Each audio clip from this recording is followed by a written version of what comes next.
اور ہمارے یہاں پر لوگوں کی زندگیاں گزر جاتی ہے، پھر بھی قرآن اٹھا کر پڑھنے کی توفیق نہیں ہوتی، اور ان کے یہاں تصور نہیں کہ ایک سنیچر سے دوسری سنیچر آئے گا، نہیں، دوسری سنیچر آئے اس سے پہلے تو قرآن ختم ہو جانا چاہیے۔ اسی لیے آپ دیکھتے ہیں قرآن کریم کے اندر میں منزلیں ہیں، تو یہ منزلیں کیا ہے؟ حضرات صحابہ کا قرآن کریم کی تلاوت کا معمول ہے کہ حضرات صحابہ ایک ایک منزل روزانہ پڑھا کرتے تھے۔ تو قرآن کریم کی کتنی منزلیں ہیں؟ 7 منزلیں ہیں۔ ایک منزل روز پڑھے تو 7 دن کے اندر میں قرآن کیا ہو جاتا ہے؟ پورا ہو جاتا ہے۔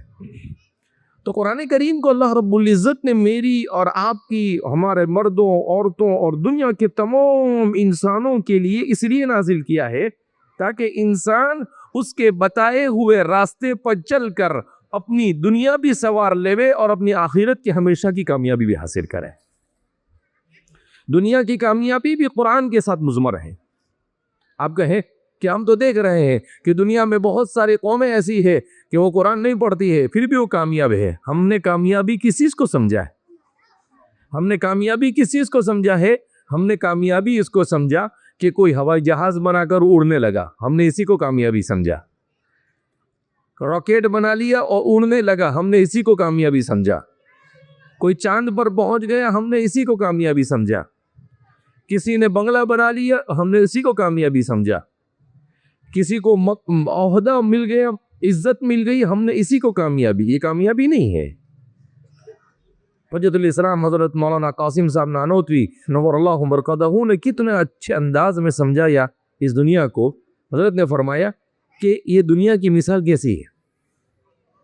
کہا ایک آدمی ہے جو بھوکا ہے، پیاسا ہے، وہ پہنچتا ہے ایک جگہ پر، وہاں پر دودھ رکھا ہوا ہے۔ اب اس کو ضرورت ہے، بھوک پیاس سے پریشان ہے، اس کو دودھ پینا ہے۔ جیسے ہی وہ دودھ پینے کے لیے جاتا ہے تو دوسرا آدمی اس کو کہتا ہے کہ بھئی دودھ تو بظاہر بہت اچھا نظر آ رہا ہے مگر اس میں سانپ نے منہ مارا ہے۔ اس میں کیا کیا ہے؟ سانپ نے منہ مارا ہے۔ اب وہ آدمی کے سامنے 2 آپشن ہے، یا تو اس کو پیے یا نہ پیے۔ اب وہ سوچتا ہے کہ میری بھوک مٹانے کے لیے مجھے پینا ضروری ہے، وہ پی لے وے تو کیا نتیجہ کیا ہوگا؟ اس کو پیے گا تو کیا ہو جائے گا؟ وہ مر جائے گا۔ یعنی بھوک کو بھوک اگر برداشت کر لیتا تو اور جی سکتا تھا، تھوڑی دیر کے بعد کچھ اور کھانا مل جاتا، کہیں اور سے مل جاتا، لیکن کہا کہ اس نے اسی کو، اس کے باوجود کہ اس کو بتایا گیا کہ اس کے اندر میں کیا ہے؟ زہر ہے، اس کے اندر میں سانپ نے منہ مارا ہے، اس نے پی لیا۔ کہا دنیا میں جو انسان آخرت کو چھوڑ کر صرف دنیا کے لیے زندگی گزارتا ہے اس کی مثال اسی کی جیسی ہے کہ دودھ سامنے، یعنی دنیا ہمارے سامنے ہے، بڑی خوبصورت نظر آتی ہے، کوئی خرابی اس میں ہم کو نظر نہیں آتی ہے، مگر اس کے اندر میں دنیا کی محبت کا زہر ہے۔ اگر یہ دنیا کی محبت کا زہر اس کے ساتھ ہم نے اس کو پی لیا تو گویا کہ ہم نے اپنی آخرت کو برباد کر لیا۔ تو اس لیے حکیم الامت مجدد ملت حضرت تھانوی رحمۃ اللہ علیہ فرماتے ہیں کہ میں ایک مرتبہ سوچنے لگا۔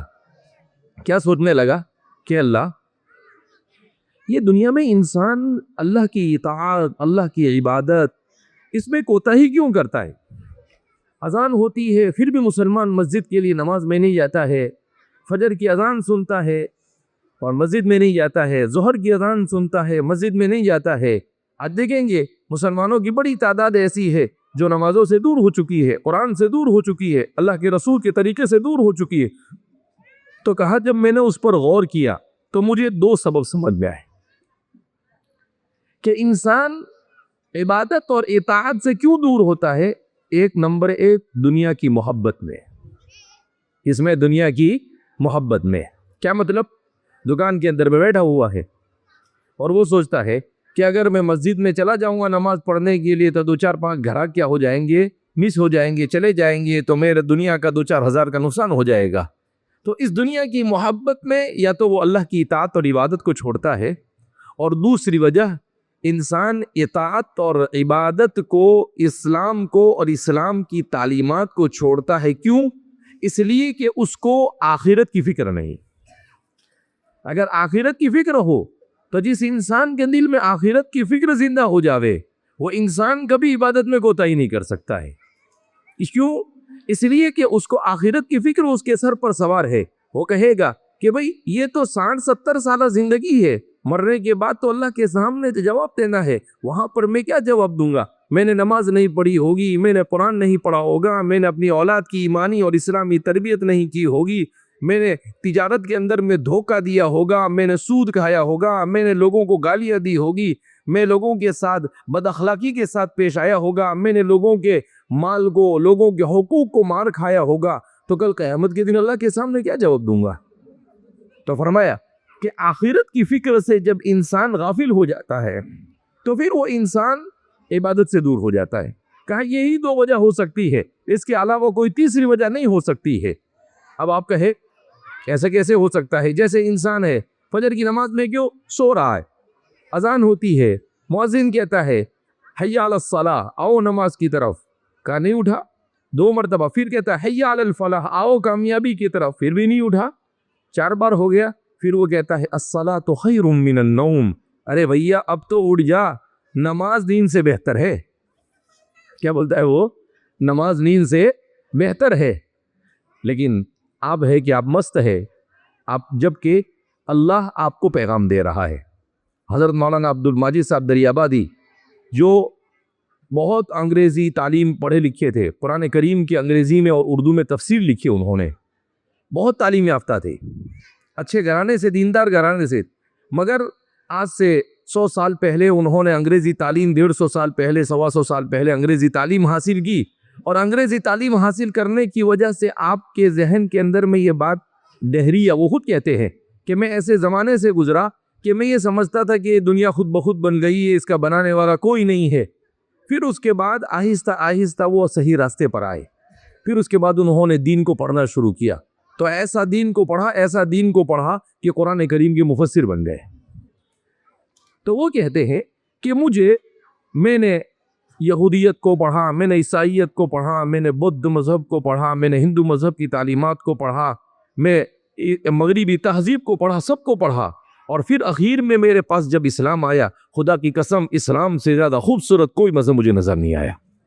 اور پھر وہ فرماتے ہیں کہ کتنا پیارا مذہب ہے, اتنا اچھا مذہب ہے کہ آپ اگر کسی کے پاس سے گزر رہے ہیں تو آپ کو کیا تعلیم دیتا ہے کہ السلام علیکم ورحمۃ اللہ وبرکاتہ, اے میرے بھائی تجھ پر سلامتی ہو اور اللہ کی رحمت اور اللہ کی برکت تجھ پر نازل ہو. تو سامنے والا کیا جب دیا؟ وعلیکم السلام, ارے بھائی تمہارے اوپر بھی اللہ کی طرف سے سلامتی ہو, اللہ کی رحمت اور اللہ کی برکت ہو. کہا دنیا کے کسی مذہب کے اندر میں یہ گولڈن لائن آپ کو نہیں ملے گی. کہا کوئی اچھی چیز آپ کو نعمت مل گئی تو چیخنا, چلانا, سیٹی مارنا, یہ نہیں اسلام سکھاتا ہے. قرآن کریم میں تو اللہ فرماتے ہیں وَمَا كَانَ صَلَاتُهُمْ عِنْدَ الْبَيْتِ إِلَّا مُكَاءً وَتَصْدِيًا, کہ زمانے جاہلیت کے اندر میں یہ لوگ کعبۃ اللہ کا طواف کرتے تھے. تو کیسے طواف کرتے تھے؟ سیٹیاں بجاتے تھے, تالیاں بجاتے تھے. قرآن نے اس کو مقام مذمت میں بیان کیا, غلط چیز ہے. کہا کہ تالی بجانا اور سیٹی بجانا یہ انسانی تہذیب کے خلاف ہے. اور آج مغربی تہذیب کا ایسا حصہ بن گئی کہ تالی کے بغیر کوئی مجلس ہی ختم نہیں ہوتی ہے, سیٹی کے بغیر, تو یہ اوباشپن ہے.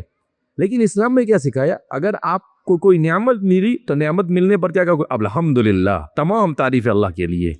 کوئی چیز آپ کو اچھی لگی تو کہا سبحان اللہ, آپ کو چھینک آئی تو کہا الحمدللہ, آپ چل رہے ہیں اور آپ اوپر کی طرف چڑھ رہے ہیں تو کہو اللہ اکبر, آپ نیچے کی طرف اتر رہے ہیں تو کہا سبحان اللہ. کہا ہر جگہ پر انسان کو ایسا ذکر سکھایا گیا کہ انسان اللہ کے ساتھ اپنے تعلق اور رشتے کو مضبوط کرے. کہا ایسا خوبصورت دین میں نے کبھی نہیں دیکھا اور نہ میں نے کہیں پر پڑھا. آج ہماری زندگیوں سے یہ ساری چیزیں نکل چکی ہے. یہ وہ لوگ ہیں جو مغربی تہذیب کو دیکھ کر, مغربی تہذیب کو پڑھ کر, سمجھ کر اور اس کی تکلیفوں کو برداشت کر کر اسلام کی طرف آئے. لہذا اس بنا پر سب سے بڑی ضرورت یہ ہے کہ ہمارے ماں باپ کی زندگیوں کے اندر میں دین آئے. جب تک کہ مسلمان اپنے گھر میں دین کو زندہ نہیں کرے گا, ہماری نسلوں, ہمارے جوانوں اور ہماری عورتوں میں دین زندہ نہیں ہو سکتا ہے. خود ماں باپ کو دیندار بننا پڑے گا. ماں باپ کے اندر میں دینداری نہیں آئے گی تو اولاد میں دینداری نہیں آ سکتی ہے۔ کیسی دیندار عورتیں اس زمانے میں ہوا کرتی تھی۔ ابھی حضرت امام احمد ابن حنبل کے حوالے سے ایک قصہ میں پڑھ رہا تھا، تو اس میں لکھا تھا کہ امام احمد ابن حنبل کے پاس ایک عورت آئی، اور عورت آ کر دیکھو اس زمانے کی عورتیں کیسی ہوتی تھی، اور عورت آ کر حضرت ان کے بیٹے حضرت عبداللہ ابن امام احمد ابن حنبل وہ فرماتے ہیں کہ وہ میرے والد سے سوال کرنے لگی۔ کیا پوچھنے لگی کہ امام صاحب ایک مسئلہ ہے۔ کہا جی بہن بتاؤ کیا مسئلہ ہے؟ کہا میں روئی کا کام کرتی ہوں، تو آج رات میں ایسا ہوا کہ میں اپنے چراغ کے اندر میں بیٹھ کر روئی کا کام کر رہی تھی، چراغ بند ہو گیا، اتفاق سے سرکاری افسر وہاں سے گزر رہا تھا، اس کے ساتھ لائٹ تھی، تو بہت دیر تک وہ میرے محلے میں کھڑا رہا، تو میں نے روئی کاٹنے میں اس کی جو لائٹ تھی اس لائٹ کو اس کو پوچھے بغیر استعمال کر لیا۔ تو یہ جو روئی ہے، اس روئی کا کیا حکم ہے؟ کیا کروں میں اس روئی کو؟ کیا میں اس روئی کو بیچ سکتی ہوں، اس کو استعمال کر سکتی ہوں یا نہیں کر سکتی ہوں؟ کیا کروں میں؟ تو امام احمد بن حنبل نے کہا کہ بہتر تو یہ ہے کہ تم اس روئی کا صدقہ کر دو۔ اچھا، وہ عورت آگے بولتی ہے کہ اس لیے کہ یہ سرکاری لائٹ ہے، اور جو سرکاری لوگ ہوتے ہیں ان کی آمدنی مشتبہ ہوتی ہے، ان کی آمدنی حلال ہوتی نہیں ہے، تو مجھے اس لیے ڈر لگ رہا ہے کہ کہیں ایسا نہ ہو کہ اس سے کمائی ہوئی حرام غذا میرے پیٹ میں اور میری اولاد کے پیٹ میں چلی جائے اور اس کی نحوست ہمیں دنیا اور آخرت میں اٹھانی پڑے۔ تو کہا اس لیے میں آپ سے سوال پوچھنے آئی ہوں۔ تو امام احمد بن حنبل نے کہا کہ بھئی بڑی متقی پرہیزگار عورت ہے، آپ اس کو یہ مسئلہ بول سکتے تھے کہ بھئی جتنی روئی آپ نے اس وقت کی ہے اتنی روئی آپ صدقہ کرو، لیکن آپ نے کہا کہ بہتر یہ ہے کہ بری روئی صدقہ کر دو۔ امام احمد ابن حنبل کے صاحبزادے عبداللہ ابن امام احمد ابن حنبل فرماتے ہیں ہمیں تعجب ہوا، میں نے میرے والد سے کہا کہ آپ نے ایسا کیسا مسئلہ بتایا اس کو؟ تو کہا اس عورت کا تقوی اتنا زبردست تھا کہ میں اس کو ایسا نہیں کہہ سکتا تھا، اگر وہ دل فرض محال میں اس کو ایسا بھی کہتا کہ صرف اتنی روئی، تو وہ کہتی کہ مجھے تو سب مکس ہو گیا ہے، اس سے بہتر ہے کہ میں سارا ہی روئی صدقہ کر دوں، اس لیے میں نے اس کو یہ مسئلہ بتایا۔ فرماتے ہیں 2-4 دن کے بعد وہ عورت پھر آئی والد صاحب کی خدمت میں، اور اب آ کر کیا مسئلہ پوچھتی ہے کہ میں جب روئی کو کاٹتی ہوں تو کبھی چراغ کی روشنی میں کاٹتی ہوں، اور کبھی چراغ کے اندر میں جب تیل ختم ہو جاتا ہے تو پھر چاند کی روشنی میں کاٹتی ہوں۔ اب جو چراغ کی روشنی میں کاٹتی ہوں وہ کیسا ہوتا ہے؟ صاف ہوتا ہے، لیکن جو چاند کی روشنی میں ہوتا ہے تو ظاہر سی بات ہے اندھیرا جیسا ہوتا ہے، اس لیے میرے لیے پریشانی ہوتی ہے، تو وہ جیسا ہونا چاہیے ویسا نہیں کرتا ہے۔ تو اب میں کیا کروں؟ میں جب اس کو بیچوں تو یہ کہہ کر بیچوں کہ یہ چاند میں کاٹا ہوا اور چاند میں صاف کیا ہوا ہے اور یہ چراغ میں صاف کیا ہوا ہے، یا میں اس کو برا ہی ایسے بیچ دوں؟ امام احمد ابن حنبل نے کہا کہ بہتر تو یہ ہے کہ جب تو بیچے تو یہ کہہ دیا کر کہ یہ چاند کی روشنی کا ہے اور یہ چراغ والی روشنی کا ہے۔ تو جس میں کہا چراغ والے میں مجھے زیادہ قیمت ملتی ہے اور چاند والے میں کم، کہا کوئی بات نہیں، کم ملے گی تو چلے گا، لیکن میں کہہ دوں نا ایسا؟ کہا کہہ دے۔ امام احمد ابن حنبل کے صاحبزادے فرماتے ہیں پھر اس کے بعد میں نے کہا کہ بھائی یہ کون ہے اتنی بڑی متقیہ عورت؟ کیسے کیسے لوگ ہیں دنیا میں، اللہ اکبر، ایسی عورتیں بھی ہوتی ہے۔ میں نے اس عورت کا پیچھا کیا، میں دیکھوں یہ کون ہے، پھر میں نے دیکھا کہ وہ حضرت امام بشر حافی کے گھر میں داخل ہوئی۔ بہت بڑے بزرگ گزرے ہیں بشر حافی، ان کو بشر حافی کہتے ہیں۔ اللہ کے خوف سے انہوں نے اپنے پاؤں میں چپل پہننا چھوڑ دیا اور پوری زندگی کبھی پاؤں میں چپل ہی نہیں پہنا۔ تو بشر حافی، تو پتہ چلا کہ وہ بشر حافی کی بہن تھی۔ تو جب عورتوں کی زندگی کے اندر میں اس اعلیٰ درجے کا تقوی آتا ہے تو امام احمد اور بشر حافی اور ایسے لوگ پیدا ہوتے ہیں۔ اس لیے ہماری عورتوں کو اپنے دین کو سیکھنا، اپنی اولاد کو دین سکھانا، ہمارے جو والدین ہیں ان کو اپنے اولاد کے ایمان اور اسلام کی فکر کرنا، ان کی تربیت کی فکر کرنا بہت ضروری ہے۔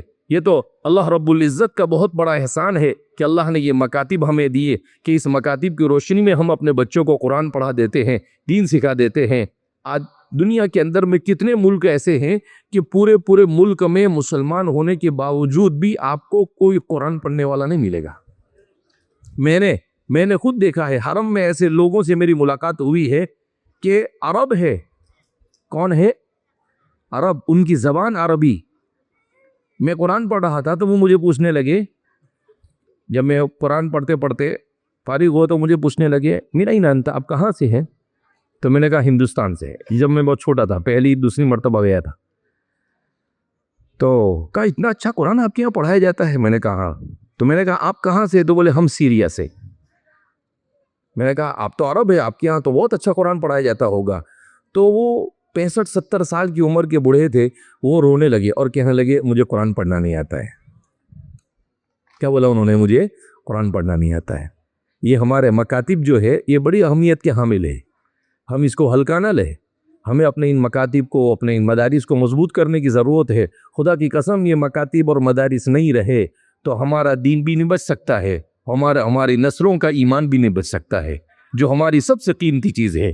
لہذا اس بنا پر مکاتب کے ان جلسوں کو ہم کو اہمیت، اور اپنے بچوں کو مکاتب میں بھیجنا، اپنے بچوں کو دین سکھانا، اس کی فکر کرنی چاہیے. ہمیں اپنے گھروں میں بھی ماحول بنانا چاہیے کہ ماں یہ کہے کہ باپ کو کہے کہ اذان ہوئی چلو جاؤ مسجد میں جا کے نماز پڑھو آپ، کیونکہ ماں ہوم منسٹر ہے نا، تو ہوم منسٹر کا کام ہے یہ سب کچھ کرنا. باپ فائنینس منسٹر ہوتا ہے تو اس کا کام ہے کہ وہ حلال کما کر اپنی اولاد کو حلال کھلا کر ان کی دین کی تعلیم کی فکر کرے. صرف دنیا کی فکر کر کے کچھ نہیں ہونے والا ہے. بہرحال اللہ رب العزت ہم سب کو دین کی صحیح سمجھ عطا فرمائے، دین کے ساتھ والہانہ تعلق نصیب فرمائے، قرآن کریم کے ساتھ والہانہ تعلق نصیب فرمائے. اور اللہ رب العزت ہمارے جن بچوں نے قرآن کریم کا ناظرہ ختم کیا ہے، اللہ ان سب کو قرآن کریم کو حافظ بننے کی بھی توفیق مرحمت فرمائے. قرآن کریم کا حافظ بننا بہت بڑی نعمت ہے. حضرت اورنگزیب رحمۃ اللہ علیہ کے بارے میں آتا ہے کہ ان کے والد ایک مرتبہ رونے لگے تو اورنگزیب رحمۃ اللہ علیہ نے پوچھا کہ کیوں رو رہے ہو؟ تو اورنگزیب کے بیٹے حافظ ہو گئے تھے. تو کہا کہ میں اس لیے رو رہا ہوں کہ تمہارے بیٹے حافظ ہوئے تو قیامت کے دن تمہاری تو تاج پوشی ہو جائے گی، لیکن میرا بیٹا حافظ نہیں ہے تو میں کیا کروں گا؟ میری تو تاج پوشی ہو گئی نہیں، دنیا میں تو تاج ہے، آخرت میں کیا ہوگا؟ تو پھر حضرت اورنگزیب رحمۃ اللہ علیہ نے قرآن یاد کرنا شروع کیا اور انہوں نے بھی حفظ پورا کیا. تو پھر وہ خوش ہو گئے، کہا کہ چلو اب آپ حافظ ہو گئے تو میرے لیے آخرت کی منزل کو آپ نے آسان کر دیا. اللہ رب العزت ہمیں اپنے اولاد کی ایمانی تربیت کی توفیق مرحمت فرمائے اور ہر قسم کے شرور و فتن سے اللہ ہماری حفاظت فرمائے. پروگرام ابھی کچھ باقی ہے، لہذا آپ حضرات بیٹھے رہیں، ہمارے کچھ اور بھی کام ہے، اس لیے میں بیچ میں سے جا رہا ہوں، لیکن آپ حضرات جب تک کہ پروگرام ختم نہ ہو وہاں تک بیٹھے رہے. اللہ رب العزت میرے اور آپ کے یہاں پر جمع ہونے کو قبول فرمائے اور اللہ ہم سب سے راضی ہو جائے ایسے اعمال کی توفیق مرحمت فرمائے. وآخر دعوانا الحمدللہ رب العالمین.